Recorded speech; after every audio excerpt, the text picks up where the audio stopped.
Welcome back, Guardians. In this video we are looking at the Hive room in Prison of Elders, and I cheesed as a way to technically despawn the enemies or stop them from attacking on a round per round basis. And this was pointed out by a couple of guys to Doug117, and Doug117 showed me. So big shout outs to Costa AU, all the petrol boys, I didn't get all your names specifically, Rusty Spoon, and of course, Gary the Goat. Big shout out to Gary the Goat and all you guys. I don't know what the deal is with Gary the Goat, but Doug told me to say it, so you know, whatever.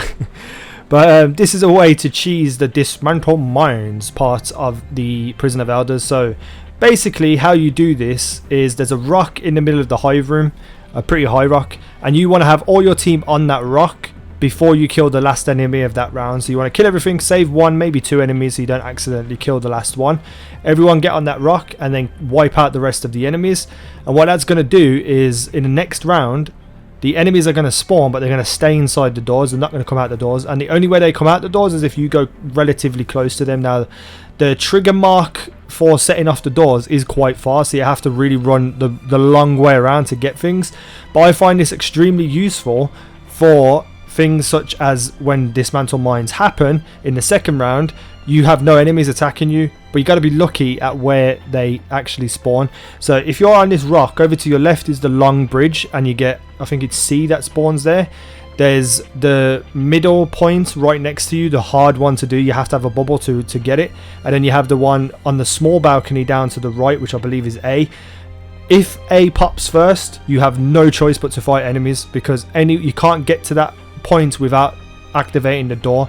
So if it spawns there, just do the same thing, kill everything, keep one alive for the third round.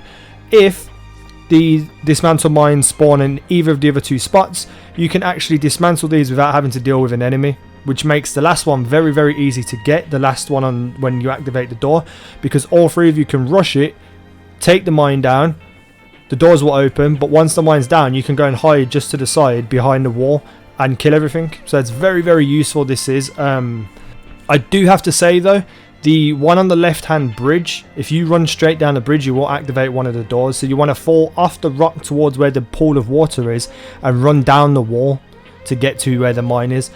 Jump up, get on the mine, and do the same coming back. So you go back to the wall and run across it so you don't activate any of the doors. It's not really a cheese per se. It's, well, I guess it is, because you are bypassing the intended mechanics of getting the enemies in the room.